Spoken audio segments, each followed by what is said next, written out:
Hello, hello mga kasampol. Sample Creature nagbabalik mga kasampol. Isang oras na po itong malakas na ulan.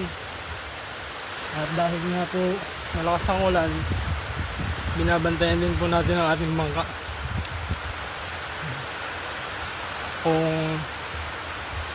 maraming tubig, kasi baka po pasukin ng tubig yung makina natin, hindi po aandar yan.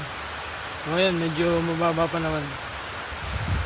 Lahat ng isda natin, ayan mga kasampol, naliligo sila.